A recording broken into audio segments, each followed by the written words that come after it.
So I saw this the other night on Hayes. James Carville.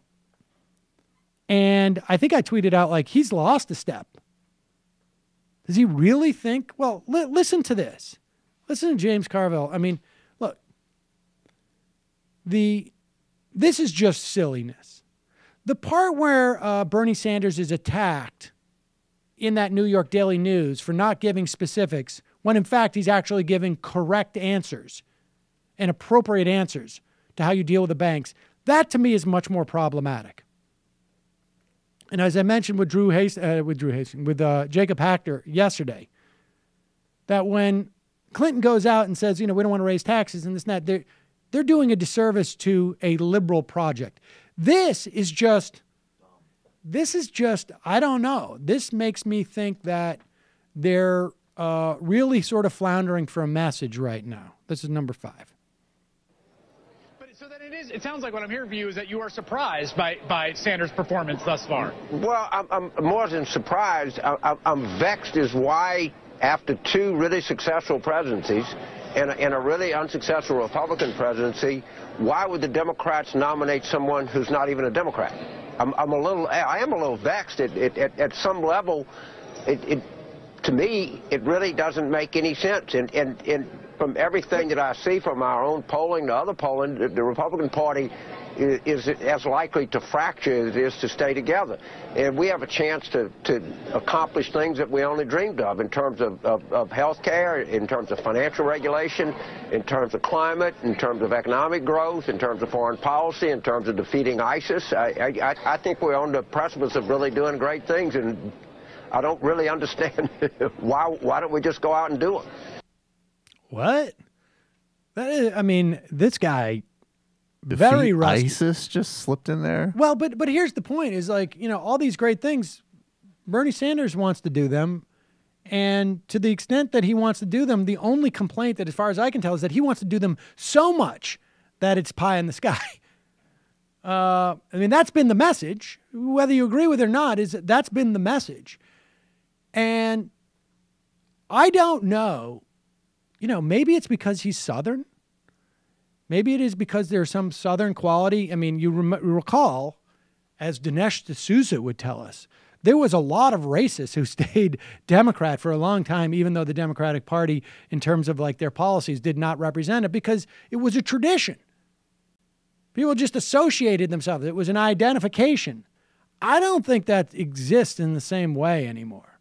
And part of that, frankly, is the fault of the Democratic Party, because so often the pitch is you got to keep the Republicans out of office. And so it's not there. These are good things that the Democratic Party you can associate with. It is often like, you've got to stop the lunatics. And frankly, I think that's a perfectly legitimate argument to make. I make that argument all the time. But that's not a great way to create some type of loyalty to a specific way of doing that. Just the opposite. At the end of the day, it doesn't matter if you vote for a Democrat or not.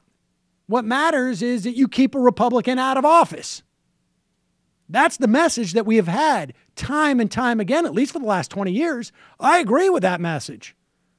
But it's not going to accrue to the benefit of the Democrats. They got to come up with something more positive. And I just found that Carville thing bizarre. And now we're seeing all the other, even Hillary Clinton today said something to that effect. Like, why would you vote for, I don't know. She said, this is what she said. He's on Politico's podcast. He's a relatively new Democrat. In fact, I'm not even sure he is one.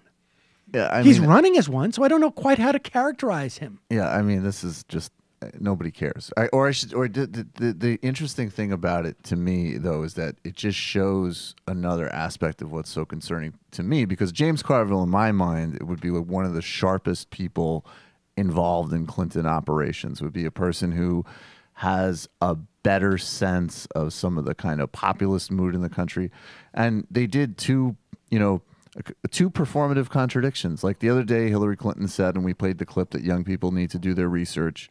And then they wheel out this line of attack, who could only ever resonate with voters that they absolutely already have locked up. There's Maybe- no way it's going to resonate with. There's no millennial voter. Maybe they're or one of afraid these they haven't people. locked them up.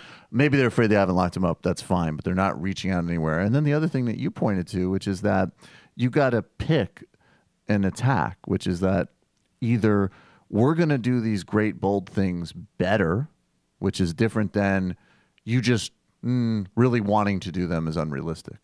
And they've tried to do both of those things, and that's so it comes off as incoherent. Hi, I'm Sam Seder, and this is an Ann Coulter doll. You should not be immigrating here. Stay in your country and hate us. For smart progressive talk and a little bit of this and even a little bit of that. Mission accomplished.